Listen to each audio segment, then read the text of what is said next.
Bismillahirrahmanirrahim. Myself Mohammad Fakhrullah, Britain International Query Network, lecturer in Mathematics. Online session में मैं आपको खुशामदीद कहता हूँ। लेक्चर नंबर हमारे पास 16 है, यूनिट नंबर 3 चल रहा है हमारे पास, matrices and determinants. Last lecture में हमने एक्सरसाइज 3.4 का क्वेश्चन नंबर 6, 7 और 8 और 9 डिस्कस किया, जिसमें हमने जो है एक मैट्रिक्स का इन्वर्स फाइंड किया। क्वेश्चन नंबर 9 में 3 मेथड से, एडजॉइंट मेथड से हमने फाइंड किया, रो ऑपरेशन मेथड से हमने फाइंड किया और कॉलम ऑपरेशन मेथड से हमने फाइंड किया। नेक्स्ट हमारे पास जो क्वेश्चन है, जो हमारे पास डिस्कशन है, वो ये है कि definition of a rank of a matrix हम स्टडी करेंगे आज, और एक्सरसाइज 3.4 का क्वेश्चन नंबर 10 करेंगे और एक्सरसाइज 3.5 का क्वेश्चन नंबर 1 करेंगे। तो स्टार्ट करते हैं आज का lecture. Rank of a matrix के बारे में पढ़ेंगे। रैंक ऑफ अ मैट्रिक्स क्या होता है? Let A be a non zero matrix if R is the number of non zero rows when it is reduced to the reduced echelon form then it is called the rank of a matrix. जैसे कि slide में आपको show हो रहा है कि एक नीचे एग्जांपल दी हुई है, जो बॉटम में एग्जांपल दी हुई है, उसमें एक मैट्रिक्स लिखा हुआ है 1 -2 5। आप देखें ये नॉन जीरो रो है, और इसी तरह दूसरी रो जो लिखी हुई है 0 1 -1, तो ये भी क्या है? नॉन जीरो है। और अगर तमाम एलिमेंट जीरो हों तो उसे जीरो रो कहा जाता है। बाज़ दफ़ा ये कॉन्सेप्ट हो जाता है कि अगर एक रो में कोई एक भी जीरो हो तो उसे जीरो रो कहा जाता है। ऐसा कुछ नहीं है। अगर एक रो के तमाम एलिमेंट्स जीरो हों तो वो जो है हमारे पास जीरो रो कहलाती है। तो बॉटम में जो मैट्रिक्स दिया हुआ है उसका रैंक 2 दिया हुआ है। इसी तरह एक्लॉन फॉर्म और रिड्यूस्ड एक्लॉन फॉर्म को डिफाइन किया हुआ है एग्जांपल की मदद से। एक्लॉन फॉर्म में ये है कि जो डायगोनल एलिमेंट्स हैं वो 1 1 1 हैं और उसके नीचे वाले एलिमेंट्स क्या होते हैं? जीरो होते हैं। इसे एक्लॉन फॉर्म कहा जाता है। और रिड्यूस एक्लॉन फॉर्म में क्या होता है? डायगोनल एलिमेंट्स 1 1 1 होते हैं और इसके ऊपर वाले एलिमेंट्स भी जीरो और नीचे वाले एलिमेंट्स भी जीरो हैं। इसमें कुछ और बातें भी हैं, जैसे एक्लॉन फॉर्म में ये है कि इसमें यह भी हो सकता है कि जो बॉटम कॉर्नर है उस पर जीरो भी हो सकता है, तो वो भी एक्लॉन फॉर्म में होता है। यानी एक निशानी आप याद रखें कि जहाँ 1 होगा उसके नीचे वाले एलिमेंट्स जीरो होंगे। तो इसी तरह रिड्यूस एक्लॉन फॉर्म में जहाँ 1 होगा उसके नीचे वाले एलिमेंट्स भी जीरो होंगे और ऊपर वाले एलिमेंट्स भी जीरो होंगे। इसी तरह एक और पॉइंट आप नोट रखें कि फर्स्ट नॉन जीरो एलिमेंट जो है वो 1 होता है। एक्लॉन फॉर्म हो या रिड्यूस एक्लॉन फॉर्म हो, फर्स्ट नॉन जीरो एलिमेंट क्या होता है? 1 होता है। इस लिहाज से हम इसको डिस्कस करें। अब देखें, हम क्वेश्चन एक फाइंड कर रहे हैं, 3.4 का क्वेश्चन नंबर 10 है। इस क्वेश्चन में हम रैंक फाइंड करने लगे हैं। ये पूरा क्वेश्चन ही रैंक के बारे में है। इसके 3 पार्ट्स हैं।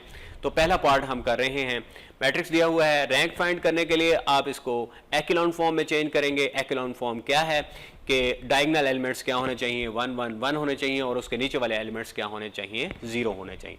तो इसको हम करने लगे हैं। किसी भी एलिमेंट को एक्लॉन फॉर्म में चेंज करने के लिए लेफ्ट कॉर्नर पे हमारे पास जो एलिमेंट हो वो क्या होना चाहिए? 1 होना चाहिए और उसके नीचे वाले एलिमेंट्स क्या होने चाहिए? जीरो होने चाहिए। तो नीचे वाले एलिमेंट्स को जीरो बनाने के लिए हम रो ऑपरेशन लगाएंगे, R2 - 2 R1 और R3 - 3 R1। रो ऑपरेशन के बारे में ये है कि रो ऑपरेशन का आप ये इसलिए परफॉर्म करते हैं कि जो एलिमेंट्स हैं उनको ज़ीरो बनाने के लिए परफॉर्म किया जाता है। जिस एलिमेंट को आपने ज़ीरो बनाना है वो सबसे पहले आपके जहन में होना चाहिए। जैसे हमारे पास लेफ्ट कॉर्नर में 1 है तो इसके नीचे वाले दोनों एलिमेंट्स ज़ीरो होने चाहिए। तो इसको ज़ीरो बनाने के लिए हम इसका रो नंबर लिखेंगे। जैसे 2 है हमारे पास, जो सेकंड रो का फर्स्ट एलिमेंट है 2 है, तो उस 2 को ज़ीरो बनाना है हमने, तो उसके लिए हम क्या लिखेंगे? उसका रो नंबर लिखेंगे। अगर उसके साथ प्लस है तो माइनस लिखेंगे। उसके बाद R1 लिखेंगे जिस 1 की मदद से हम ज़ीरो बना रहे हैं। तो इन दोनों एलिमेंट्स को ज़ीरो बनाने के बाद सेकंड रो में जो सेकंड एलिमेंट है उसको 1 बनाएंगे, यानी -1/4 R2 करेंगे, तो ये 1 बन जाएगा। इसके नीचे वाले एलिमेंट्स को हम क्या बनाएंगे? ज़ीरो बनाएंगे। तो इसके नीचे वाले एलिमेंट्स को ज़ीरो बनाने के लिए हम रो ऑपरेशन लिखेंगे, R3 - 8 R2 आ जाएगा।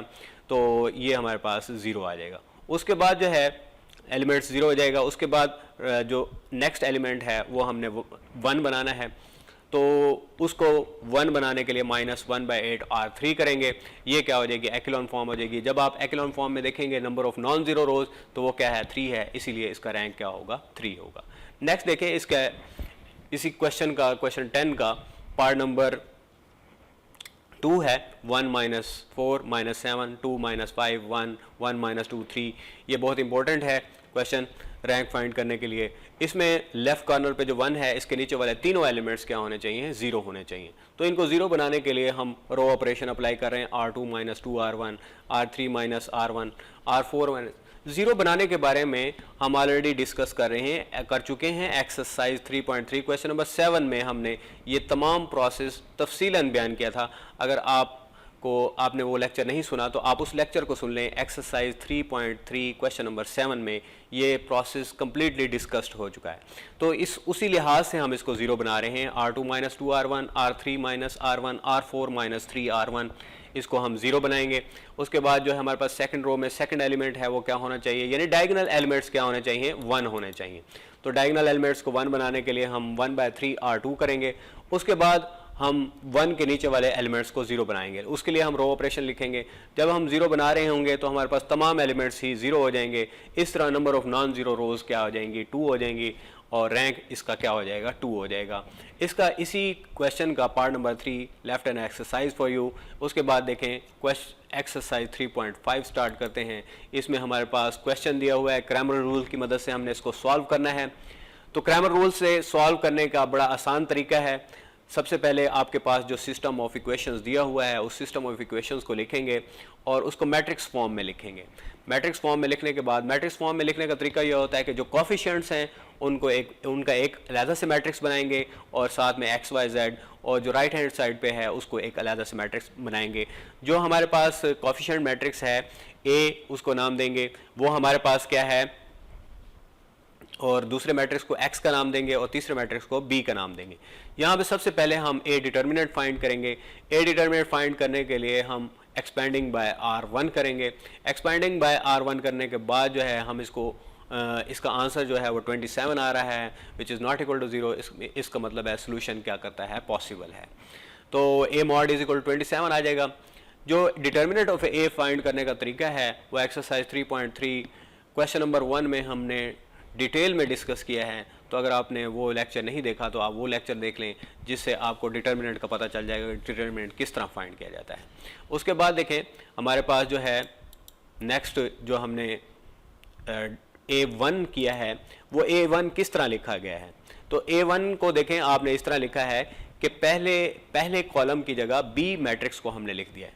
जो पहला कॉलम है उसकी जगह हमने बी मैट्रिक्स, जो हमारे पास शुरू में हमने जिसको ए मैट्रिक्स का नाम दिया था, उसी मैट्रिक्स में हमने एक चेंज लाया है।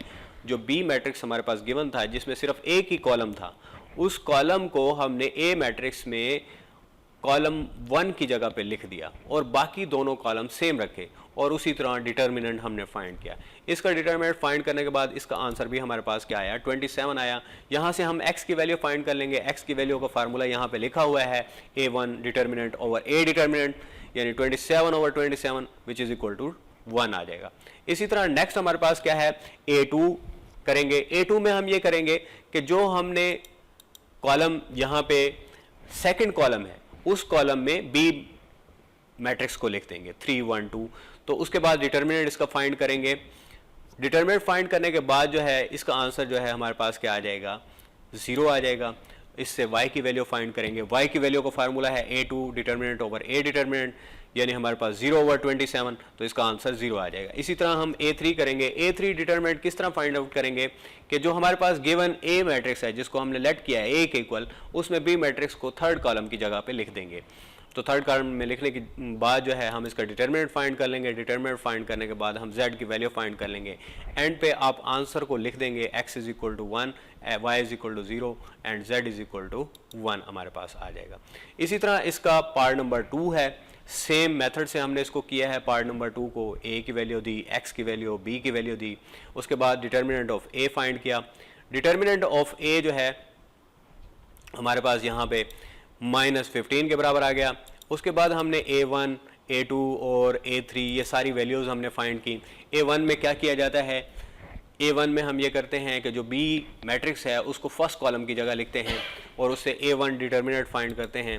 a1 डिटर्मिनेंट -5 आया, जिससे x1 की वैल्यू हमने फाइंड कर ली, a1 determinant over a determinant. उसके बाद हमने a2 लिखा। a2 में हमने b को सेकंड कॉलम में लिखा, इसका आंसर 19 आया। इसी तरह हमने A3 फाइंड किया।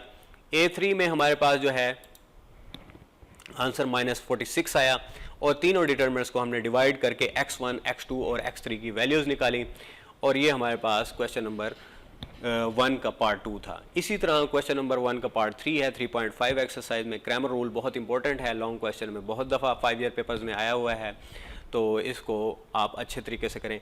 इसमें कोई चीज़ आपको समझ नहीं आई तो आप कमेंट करें और लेक्चर को अच्छे तरीके से आप देखें। थैंक यू एंड अल्लाह हाफिज़।